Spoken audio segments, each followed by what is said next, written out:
আমরা রমজান মাসকে কেন গুরুত্ব দিব? তার কয়েকটি কারণ আছে।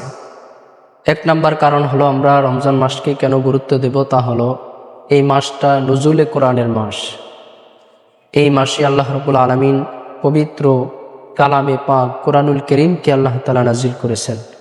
যেরকম আল্লাহ রাব্বুল আলামিন পবিত্র কালামের মধ্যে বলেন, শাহরু রমাদানাল্লাযী উনজিলা ফীহিল কুরআন হুদাল লিন্নাস।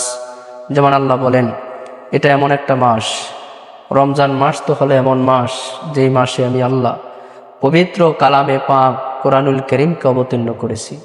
আল্লাহ রাব্বুল আলামিন পৃথিবীতে যত গ্রন্থ, যত কিতাব নাজিল করেছেন, সমস্ত কিতাবের মধ্য থেকে সর্বশ্রেষ্ঠ কিতাব হলো কোরআনুল কারীম। তো যেহেতু এই কোরআনুল কারীম এই রমজান মাসই নাজিল হয়েছে, এই জন্য এই মাসটা অনেক বড় গুরুত্বপূর্ণ মাস। তো 2 নাম্বার কারণ হলো, আমরা রমজান মাসকে কেন গুরুত্ব দেব? কারণ এই মাসটা হলো তাকওয়ার মাস।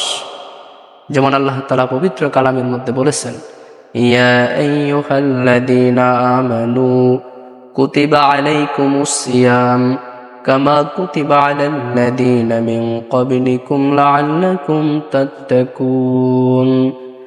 আল্লাহ বলেন, হ্যাঁ ঈমানদারগণ, তোমাদের জন্য রোজাকে ফরজ করা হয়েছে।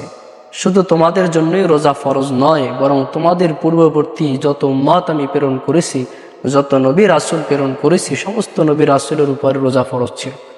আর কেন এই রোজাটা ফরজ করেছি? লাআল্লাকুম তাত্তাকুন, যাতে করে তোমরা মুত্তাকি হতে পারো, তাকওয়াবান হতে পারো।